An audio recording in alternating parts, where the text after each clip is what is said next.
Okay, hello everyone, welcome back, or welcome the first time, okay, welcome back, or if you've never been here, my name's Maddie. So today we're going to be talking about all the books that I read in April, and a couple books that I read at the end of March.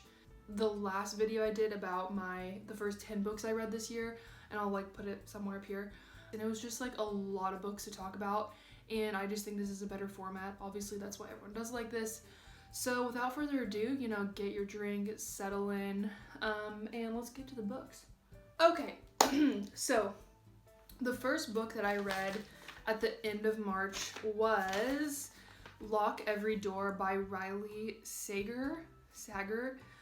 So basically this is kind of like a mystery thriller, and this girl named Jule, she's kind of down on her luck. She's kind of a victim of circumstance. She has a bad past with her family, but basically she takes this kind of house sitting job, apartment sitting job, where she's getting paid this exorbitant amount to stay at these really bougie nice apartments.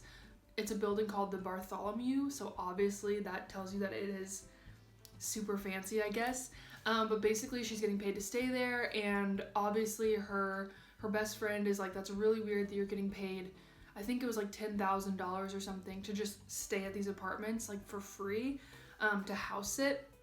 And basically all these weird things keep coming up, and one of the other house sitters goes missing. It wasn't the best thriller I've ever read, but it also wasn't the worst. It's pretty intriguing as far as the plot. I read it super fast. It's a super easy read. I don't think it's anything to write home about. I just really don't like when the plot is just, the whole plot is riding on the fact that she doesn't just go to the police. And the author kind of gives a flimsy reason why she doesn't go to the police. I just wish the author would have introduced a reason why Jules couldn't go to the police, and then it would have been so much more believable. But definitely if you just kind of want a quick thriller, there is a pretty interesting twist. I did guess the ending again, so I wouldn't strongly recommend it, but I wouldn't not recommend it, if that makes sense. Okay, so the next two books that I read at the end of March and the beginning of April, I'm going to talk about them together. So these are The Obelisk Gate and The Stone Sky by N.K. Jemisin. This is the second and the third book in the Broken Earth series by her. And I will say that this series is super loved. People love it. It's a sci-fi fantasy type of situation. I liked this series. I don't know, I just feel I don't find myself thinking about it really ever. I don't find myself kind of being wow, what a story. Which it is. It's this epic tale, and basically in the second and the third book you find the protagonist, Essen. Something really bad happens at the end of the first book, which I also feel I didn't address when I talked about the first book. It is a pretty dark series. There's a lot of dark things that happen that are pretty, I think, can be kind of triggering, as far as violence and things like that. They're beautifully written books. She has a really specific style. For example, some of the points of view are from second person. So she writes, you are doing this, you are doing that, which I don't know, I didn't really love, but that's just me. It's not a compelling story.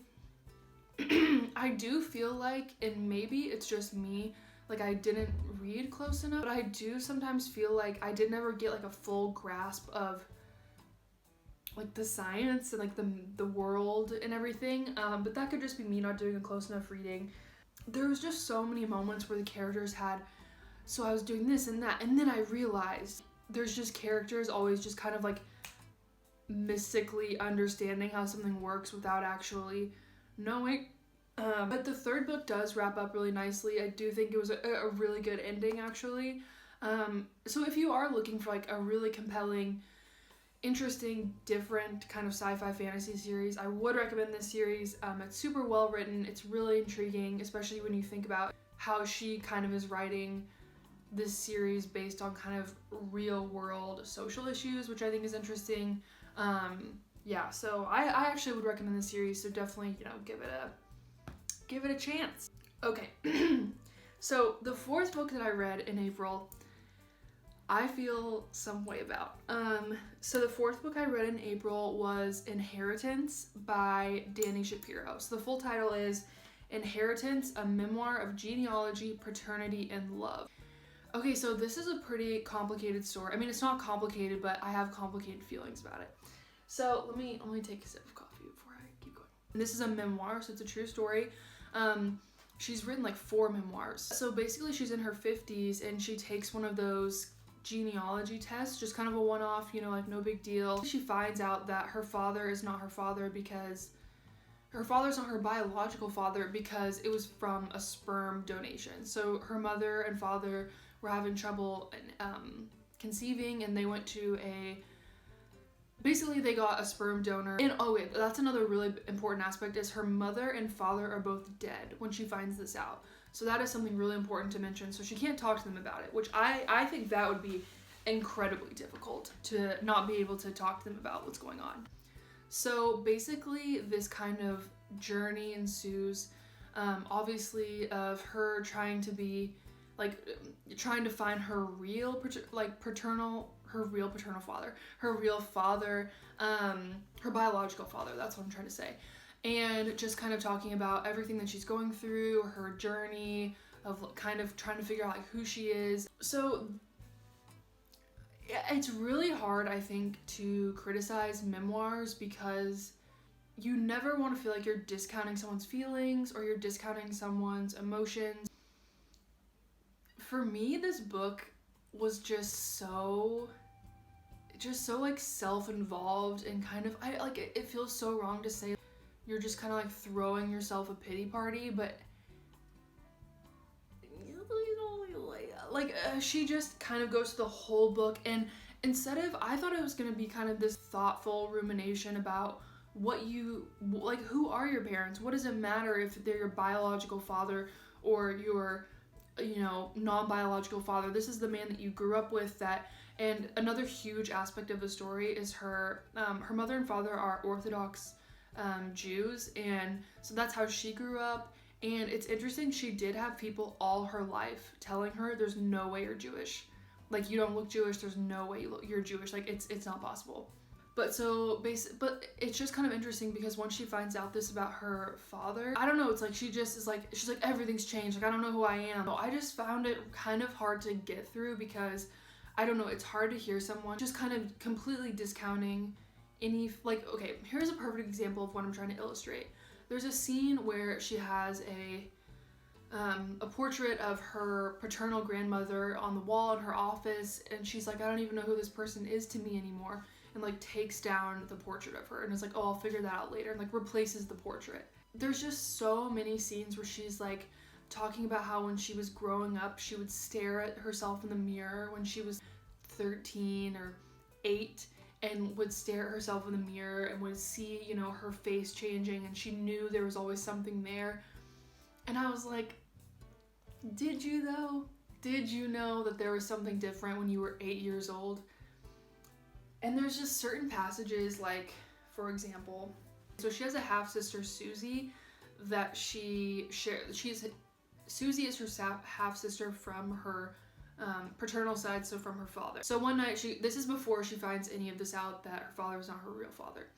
So she calls Susie, and so she finds out that they were having fertility problems, so she calls Susie. She says, did you know anything about Dad and Irene having fertility problems? That sounds familiar, blah, blah, blah, blah, blah, blah. And Susie paused. And she told you it was definitely Dad's sperm that was used? My hand tightened around the phone, stomach clenches, blah, blah, blah. Of course it was Dad's sperm. And then Susie replies, you might want to look into it, she said. They used to mix sperm in those days.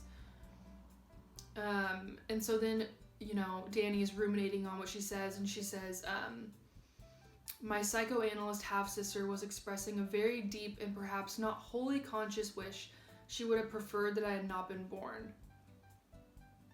No, she's not saying that she didn't want you to be born. She's saying maybe she didn't want to be your sister or something like that, but she's not saying she didn't wish you were born. And it's just passages like that that really kind of take you out of it. I don't know, it makes it a little bit harder to have sympathy for her, I think. Yeah.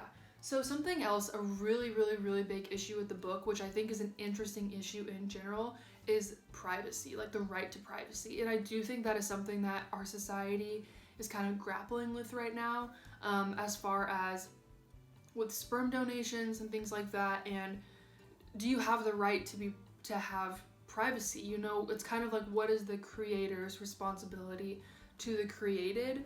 So I think that is a super interesting issue because, and this isn't really a spoiler, but Dani ends up finding out who her biological father is super quickly, and she reaches out to him, and he's like in his 70s. You know, he's in his 70s. He has children. He has grandchildren, and I don't think he ever would have donated sperm if he would have known that his children could come find him in 50 years. So, and I think, like, I don't fault her for being curious or wanting to know something about her biological father, but I do fault her because there's many times in the book where she kind of has this, she seems a little entitled. For example, she reaches out to the children of the people, the children of the man who like ran the clinic where her parents got fertility help, and she like reaches out to them, and she's kind of like annoyed or like baffled when they don't respond to her. And it's like, I mean, they don't really owe that to you, you know? But I do think that is an interesting issue. I think in the UK now, it's actually illegal to be an anonymous sperm donor just because of this. I mean, if you wanted to know who your parents, I don't know. So you can see where I'm going with all this. It's like very complicated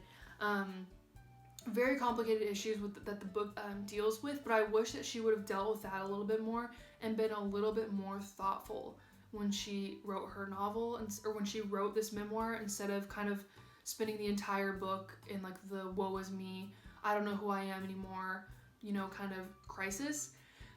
Also, one of the funniest parts about this book is, so toward the end, after she's like going through this whole journey, she flies to LA and she gets a tattoo from Dr. Wu, who is this like super well-known, famous tattoo artist, which I think is so funny because it's just another example of like your privilege and like, oh, you went and got this like a tattoo from like this famous artist who is probably hard to even get an appointment with him. I mean, you can tell she's a talented writer. It is well written. It is an intriguing premise, but yeah, I just had a lot of issues kind of getting through it. But yeah, so that's the last I'll say about that. Okay, so the fifth and final book that I read in April was I Let You Go by Clare Mackintosh. So this was another thriller. So I'm in a book club with my friends from home, and the genre is typically these kind of like thriller books. Lock Every Door was also part of the book club. So this was actually a pretty intriguing thriller. This one, I didn't guess the twist at all. But basically it revolves around this little boy being killed. Jacob, I believe is his name, and he's killed like in broad daylight coming home from school. It's kind of dual points of view, so half of it is from the investigation, their side, and kind of goes into the personal life of the two investigators, primarily Ray. It's a hit and run, investigating this hit and run. So the other point of view is from Jenna. She moves to this super small kind of like cottage town because she's, you know, so sad about what happened to Jacob, and she wants to kind of start a new life. So it's really hard to talk about this book because there's a really big twist. I don't want to give it away, but I will say it's okay. So it's set in the UK, so there's a lot of police lingo at the beginning of the book that I was really confused about, and I was like, why don't I understand any of this police terminology? But it's because the writer was actually in the police force, which I think is so interesting. And I think the book was actually based off of a couple cases or something like that. So it's a really intriguing thriller. A lot happens. It also is super dark. A lot of like really kind of like dark things happen, as far as like abuse and things like that. I don't want to say anything else, but yeah, so it's definitely something to keep an eye on. But if I was going to recommend one thriller between this one and Lock Every Door, I would definitely recommend I Let You Go. I actually think it's the best thriller that we've read for our book club so far. It's the one that I've enjoyed the most. If you're looking for something super easy, it's a page turner, I would recommend this one to you. It's pretty well written. Yeah, so I definitely give that one a go. Okay, so those are the 5 books that I read at the end of March and in April. I really hope you guys enjoyed this. I love talking about books and sharing what I'm reading. Feel free to, comment down below what you're reading. I'm literally always looking for suggestions and recommendations. If there's any aspects of the book that you're curious about or that you want me to go more into in my reviews, please let me know. I mean, if you want to subscribe, feel free. If you don't want to, that's cool too. Thank you guys so much for watching, and I will see you next time.